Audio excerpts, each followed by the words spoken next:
despite the unprecedented attack against the Senate last night. I will address all other issues in an hour when I get all the official reports.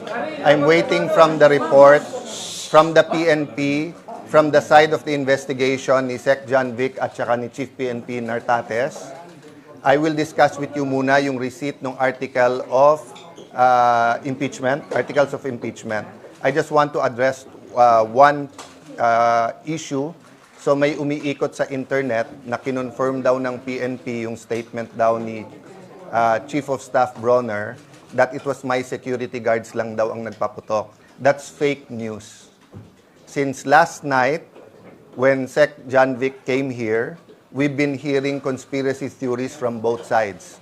One side, that it's the government that attacked, and the President called me, President Bongbong Marcos, and assured me it wasn't government. Okay?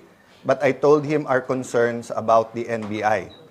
So, and I told him, I thanked the President for the immediate call. I informed him that we're safe at that point in time, and I informed him of the inconsistencies ng statement ng NBI. But I told him I agreed with Sec. John Vic for a joint independent investigation. Bakit joint? Kasi jurisdiction to ng OSAA at ng Senate.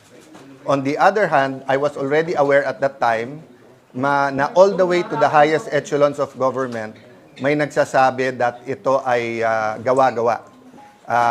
So the accusations are all over.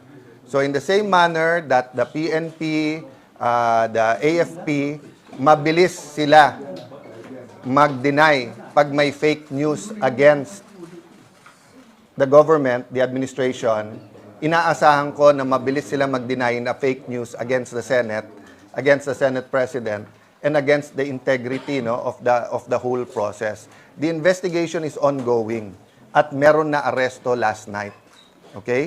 Di lang namin nilalabas yung detalye because once you say three-letter words, di ba? Once you say that it's a certain agency, may conclusion na kaagad ang tao na government o hindi. Kaya nga independent, and let's not jump into conclusions. Okay? So by the time I meet you later, it's about an hour, I'll meet muna the 150 top officials of the Senate. I will give you more details about that. I also ordered the Sergeant-at-Arms to go to the offices and check kung nandyan si Senator Bato o wala, and to give me a spot report dun sa reports na umalis ng 2:50 a.m. There are many questions there. I will answer all of it later. Okay? He will get back. Para paalisin si Senator Bato. Oh, 100%. I mean, I can tell you, honest to goodness, none of the senators who were here last night knew that was going to happen. And the shots were fired from both sides. I mean, you have the videos, guys. And even before umalis si Sec. John Vic, sa kabila daw may ano talaga. That's why I asked for access sa OSAA sa kabilang side ng building, sa GSIS. But let me go to the articles of impeachment. And it will be very transparent, no? So I'll sign before you a letter. I'll give you a copy, but of course, i-transmit ko muna. But I will read it to you.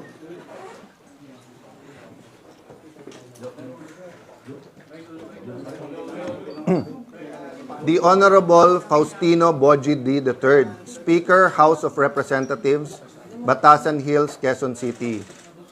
RE, Articles of Impeachment against Vice President Sara Zimmerman Duterte. Your Honor, the Senate is in receipt of the resolution setting forth the articles of impeachment against Vice President Sara Zimmerman Duterte, including all annexes thereto, transmitted by the House of Representatives. Pursuant to Rule 1 of the Senate Rules of Procedure on Impeachment Trials, the Senate has taken proper order of the impeachment and shall immediately proceed to its consideration, consistent with its mandate under Article 11, Section 3 of the Constitution. The Secretariat has been directed to include the articles of impeachment in the calendar for ordinary business for referral to the impeachment court, which shall be convened on 18 May 2026, 3 p.m. or at the possible soonest time Absent any question on the rules and procedure related to the transmitted articles, the parties shall in due course be directed to appear before the Senate sitting as an impeachment court on a date to be determined subsequently. We trust the foregoing is in order. Thank you. Very truly yours, Alan Peter Cayetano, Senate President. Copy furnished the Honorable Zara Z. Duterte, Vice President, Republic of the Philippines. So we'll send this. Pagka-send, we'll give you a copy. Yung countersign. Someone countersign. SecGen siguro, countersign.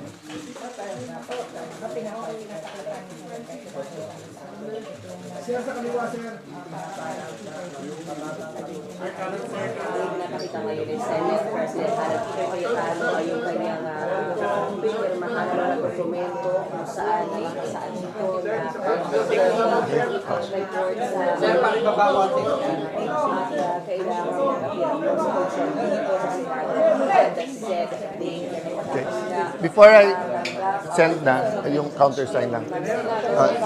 Let me tell you a little bit more about the procedure, okay?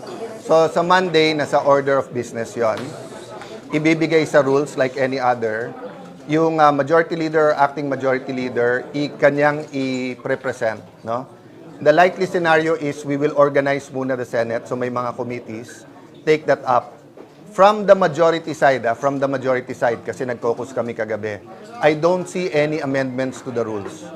So if there's going to be any, I'm not saying there will be, I want to be clear, I'm not accusing anyone of delays.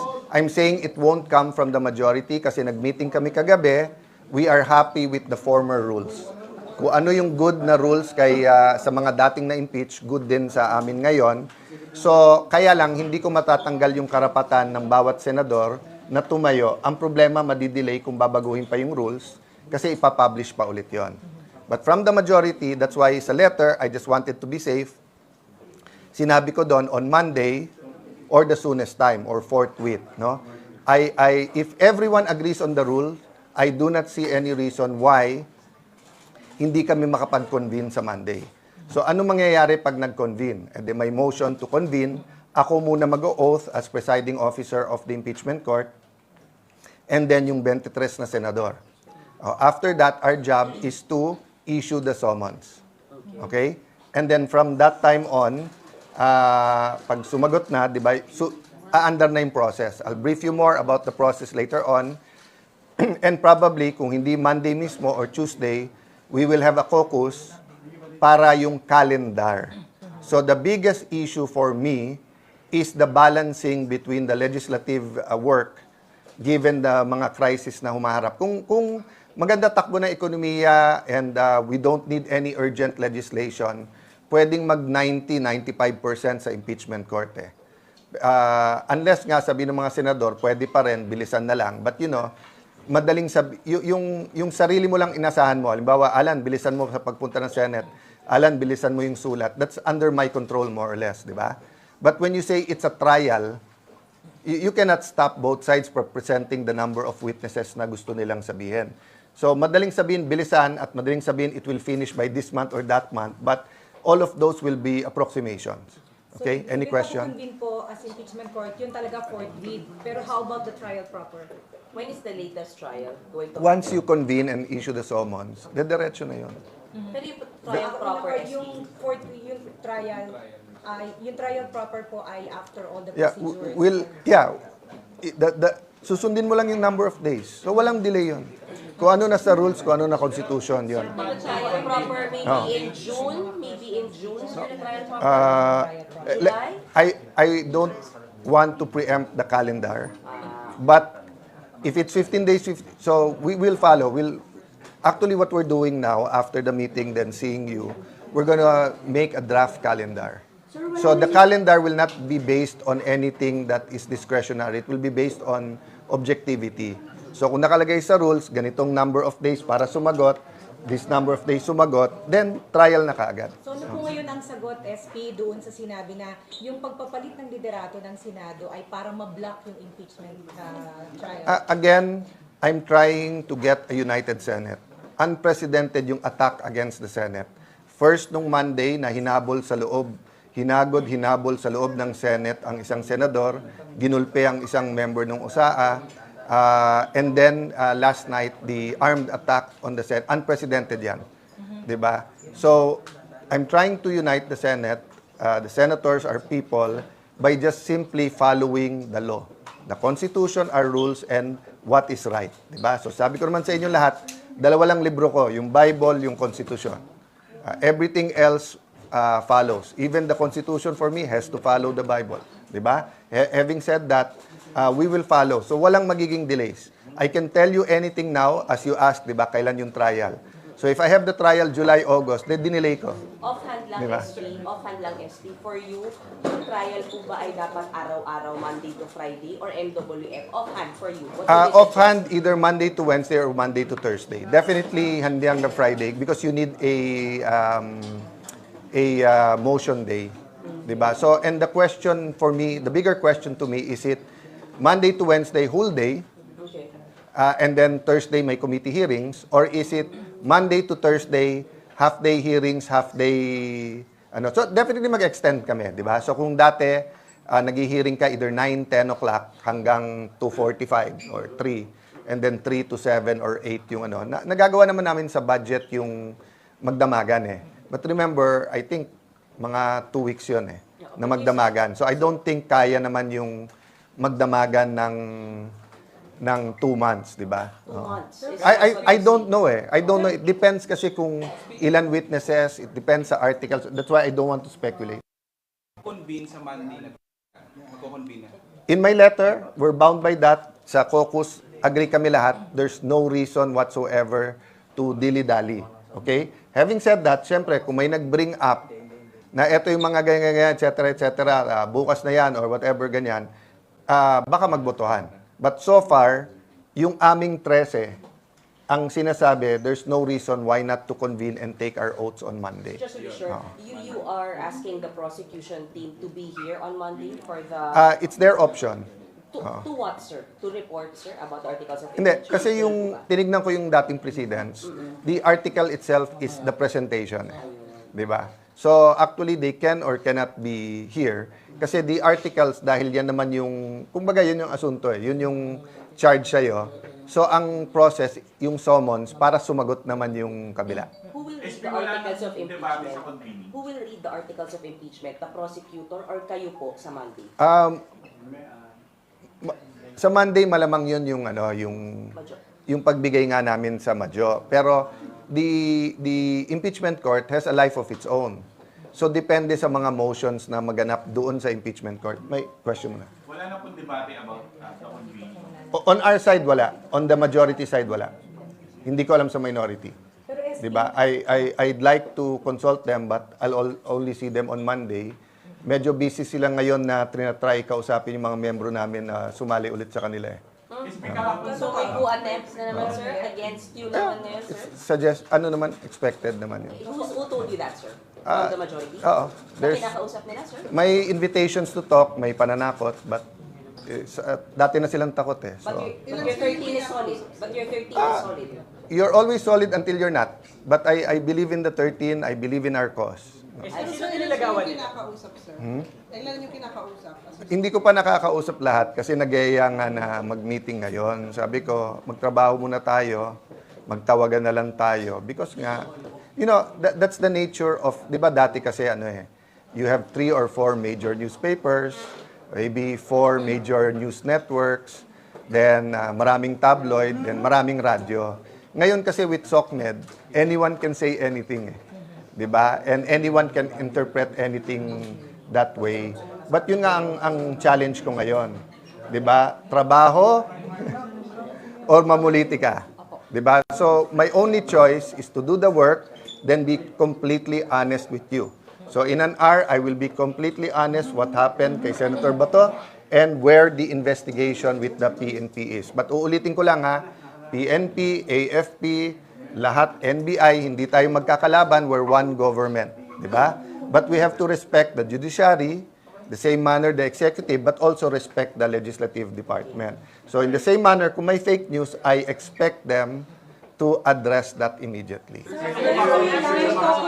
di ba nag-caucus po ang majority block about sa impeachment? So, wala mo bang uusbong? Wala kayang surpresang susulpot na motion from the majority block para pag nag-convene na kayo sa impeachment court ay ipa-dismiss yung articles of impeachment? So, you always talk in the realm of probabilities and possibilities. Okay? In a collegial body, there's always a possibility, kahit sa minority. Kahit sabihin mong before the oath, hindi impartial lahat, merong gusto mag-dismiss, meron hindi, etc. No? So, I can only discuss with you my call. I cannot talk for everyone. I can tell you kung ano na pag-usapan, and everyone said we should have the trial, and there's no... walang isa man nagsabing hindi mag-trial. So I can only answer myself. I will act in accordance with the rules. There always has to be legal grounds, and I will decide based on truth and evidence. Sa 13, walang nagsabi na Sa 13, walang nagsabing ayaw mag-trial. Makakadali po kaya, so magagampanan kaya ni Senator Bato, magagampanan mo kaya ni Senator Bato ang pagiging senator judge ng walang panganib o risk na arrest? I'll answer all questions, Senator Bato, mamaya, but quickly, I hope so. Hindi ko hawak yung attendance at yung di ba? I hope ma-resolve ng korte kasi pag wala naman threat kay Senator Bato, gusto naman niya pumasok eh.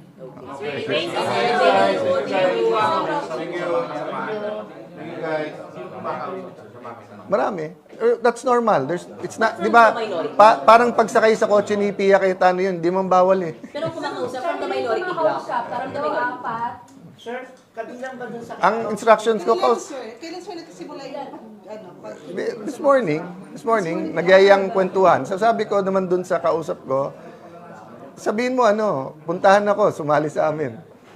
Pero Yan yung lang naman. kausap ba, kasi nagsabi sa inyong kinausap sila. Yeah, I'll address that later. Later. Basta expect that. I mean, magulat tayo kung wala, di ba? SP kayo rin po may kinakausap kayo na sumama sa inyo. Sorry? Kayo po may kinakausap din po. Hindi. So far, lahat ng kausap ko was in public, yung kantsawan sa floor. Tapos yung kausap kong isa kanina na nagbigay siya ng 2 pangalan, 2 senador, na kaibigan ko pareho. So sinabi ko sa kanya, umuti ko na masabi tuloy yung pangalan. Sabi ko sa kanya, pakisabi, kung gusto nyo, sama ako. Tapos sumama na sila sa atin. Natawa lang siya. Pagkausap sa mga kasama niyo, sir, ay para pumunta sa kanila sa kabilang bakod. Hindi. Sila ang nagyayang makipag-usap. Yun nga, sir, yung from Pero the yun nga, kaya kami hindi nakipag-usap last week kasi minsan may kasamang pananakot. We consider it naman fake news. Ano klaseng pananakot? Matalino naman kayo eh. Alam niyo naman yung eh. I'll talk later. Lumipat sa kanila, sir. Pero gusto nila lumipat sa kanila. Sir, ginagamit sir yung mga case sir, ginagamit yung mga pending cases sa kanila. Para hindi speculation. Okay na po,